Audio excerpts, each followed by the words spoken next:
Boa noite a todos. Estaremos aqui agora por forma de um vídeo explicando um pouco e mostrando como que funciona um histograma barra diagrama de dispersão. Espero que entendam e gostem. O que é histograma? O histograma, também conhecido como distribuição de frequências, é a apresentação gráfica em colunas ou em barra de um conjunto de dados previamente tabulado e dividido em classes uniformes ou não uniformes. A base de cada retângulo representa uma classe. Qual a função do histograma? O histograma, também conhecido como diagrama de dispersão, é uma representação gráfica de um conjunto de dados que são previamente tabulados e dividido em classes. Portanto, é uma ferramenta que fornece um caminho para avaliar a distribuição dos dados. É uma ferramenta da qualidade muito importante para análise estatística. É um gráfico que mostra a distribuição de acontecimentos registrados em todo o espectro. Esses acontecimentos registrados são chamados de amostras e são dados coletados de um processo que queira analisar o comportamento. E também muito utilizado como indicador de dispersão de processo. Quais são os dados para os histogramas? Primeiro a gente tem a classificação, ou qualitativos, que são os resultados possíveis que serão afirmados, ou negações. Por exemplo, em relação à satisfação do cliente, ele só tem dois tipos, que é ou ele está satisfeito ou ele está insatisfeito com o produto comprado, adquirido. Contagem é dado como resultado de números inteiros, por exemplo, número de riscos ou número de acidentes por mês em determinada empresa.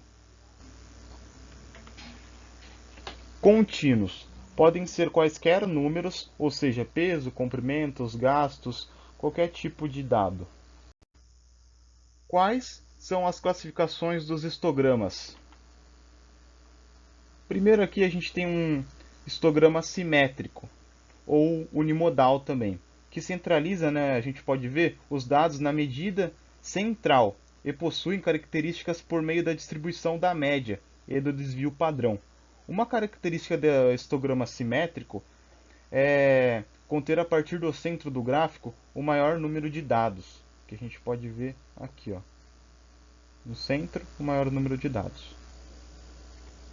Próximo é o histograma assimétrico. Ele acontece geralmente quando os dados tolerados são tolerados só até um número limite. E não pode ultrapassar esse limite. O seu pico ele é concentrado em um dos lados. E os lados fora de padrão, eles decrescem para o lado oposto. Aqui a gente pode ver, olha, o pico dele e o lado oposto, ele está decrescendo, seguindo o padrão. Próximo é o histograma achatado, que a gente pode notar que ele tem o seu meio bem concentrado, que fica de forma achatada, o centro. Essa é a sua principal característica. Agora o próximo é o histograma de dois picos, que ele acontece quando são apresentadas duas coletas de dados diferentes para comparação.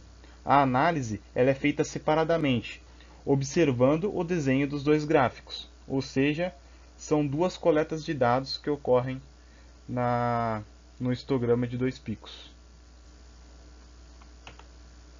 E também a gente tem o histograma de pico isolado, que uma das barras a gente pode ver que tem um destaque em relação às outras.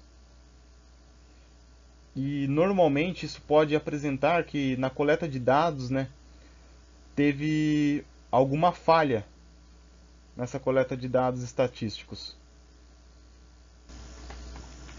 E por fim, a gente tem o histograma desempenhadeiro, que a gente pode observar que ele tem uma alta e do nada ele decai de forma drástica.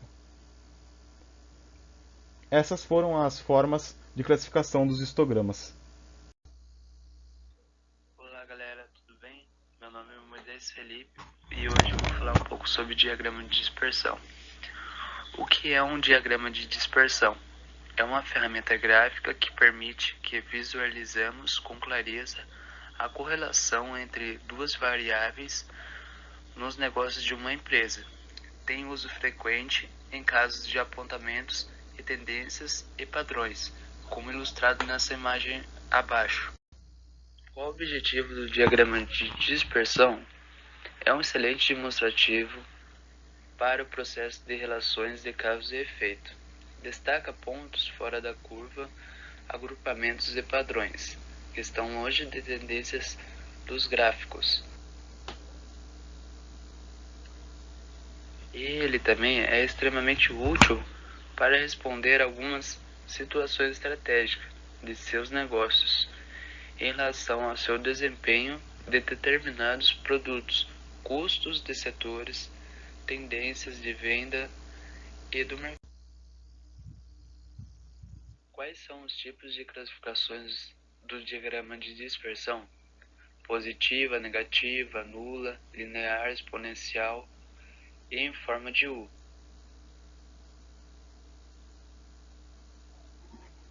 Força da correlação: forte, fraca e nenhuma. Boa noite pessoal, tudo bom? Eu vou estar explicando para vocês como que é feito o cálculo, para a gente estar obtendo um histograma. Como a gente tem essa tabela aqui, o primeiro passo que a gente deve levar em consideração é a gente obter a amostra. Seguindo disso, a gente tem que obter os respectivos valores, sejam eles máximos e mínimos. Nesse caso, a gente tem um valor máximo sendo 1,95 e o valor mínimo de 1,45. O próximo passo é a gente calcular a amplitude da nossa série de dados, que mostrará a diferença entre o maior e o menor valor, sendo representadas pela letra R, em inglês range, por causa disso, letra R. Assim, a nossa amplitude será representada pela diferença entre a altura do aluno mais alto e a altura do aluno mais baixo. Aí a gente está aqui com o cálculo, o maior valor menos o menor valor, que vai dar 0,50, 1,95 menos 1,45, 0,50. Aí a gente vai agora para o terceiro passo. O terceiro passo é a gente escolher o número de classe que serão utilizados no nosso histograma. Não existe nenhuma regra específica, tá? Para definição, para a gente estar obtendo esse valor.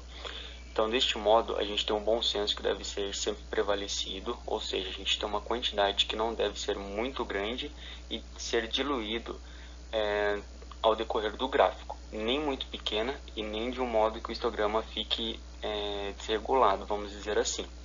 Levando em consideração que o dado deve ser analisado, no nosso exemplo, a altura de alunos, e teve essa variação de 50 centímetros aí, meio metro, podendo ser dividido em 10 classes de 5 centímetros, que são equivalentes, 10 vezes 5 dá os 50 centímetros obtidos aí da variação para o outro, como foi feito na tabela que a gente mostrou para vocês.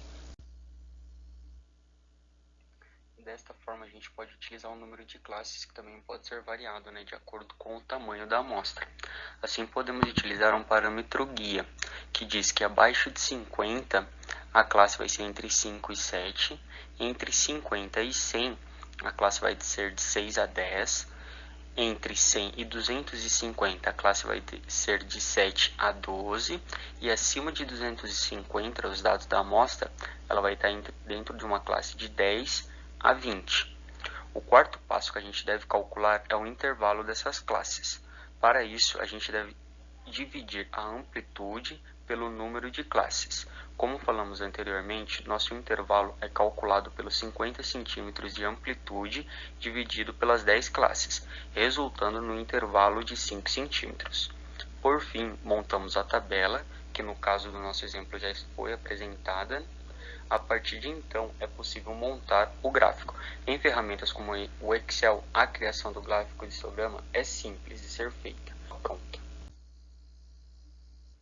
Bom, aqui aqui a gente já tem um resultado, né, dos cálculos, o histograma já está formado, onde a gente pode ver facilmente, né, que a coluna 6, onde temos ali alunos de 1,70 a 1,75, é o maior quantitativo, né, totalizando 231 alunos, e o menor valor que a gente obtém é na primeira coluna, né, com alunos entre 1,45 a 1,50.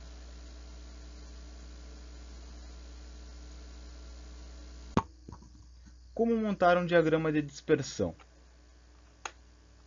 O primeiro passo, antes de tudo, é que é preciso determinar e coletar quais serão os dados que vão ser analisados para a verificação da relação entre eles. Segundo, neste passo, você já começa a pôr a mão na massa. É necessário construir os eixos vertical e horizontal do gráfico, sendo a variável causa na horizontal e na vertical a variável do efeito. Terceiro, é voltado para deixar o gráfico mais completo, isto é, colocar os dados complementares, como o nome dessas variáveis, o período da coleta, essas coisas, etc. Quarto passo, com esses dados e com o gráfico criado, está na hora de juntar o útil ao agradável, ou seja, colocar esses dados no diagrama. Quinto, chegamos ao último passo. Ele se dá com a análise desses dados, como eles se relacionam, procurando sempre a causa raiz do problema.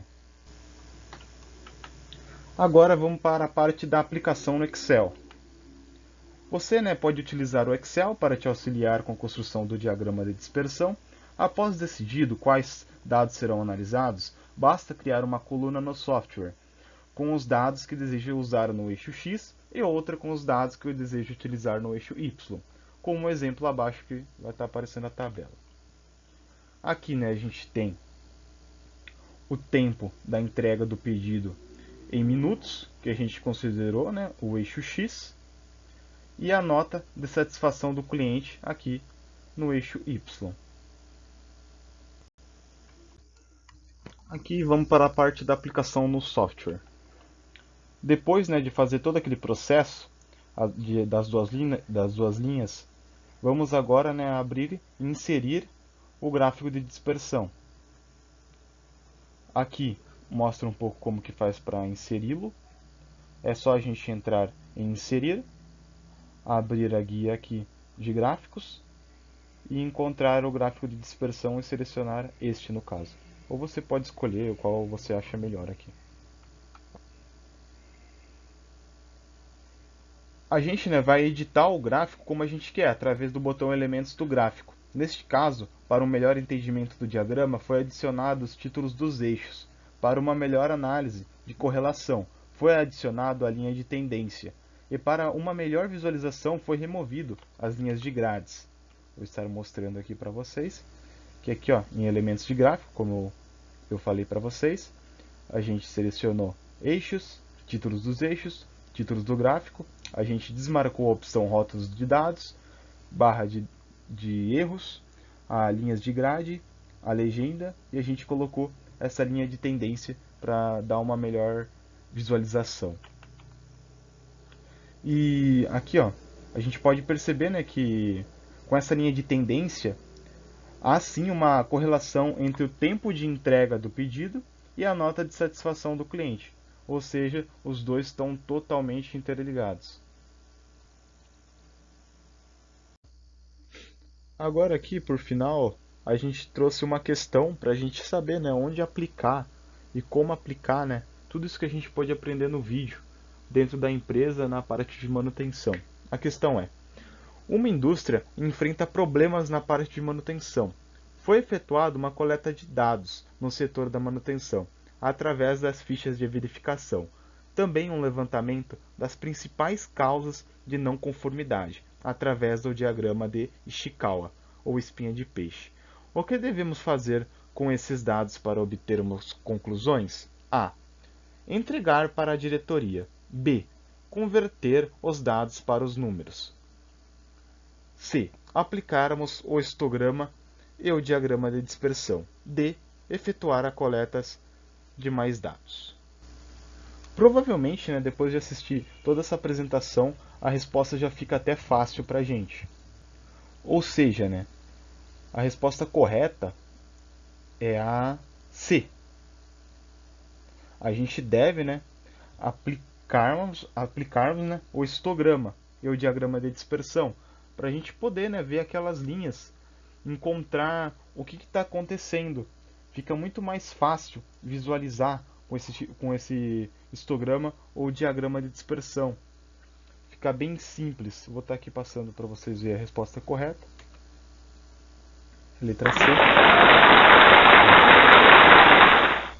Então é isso, pessoal. Espero que tenham gostado e espero que tenham podido adquirir conhecimento com essa apresentação. É isso.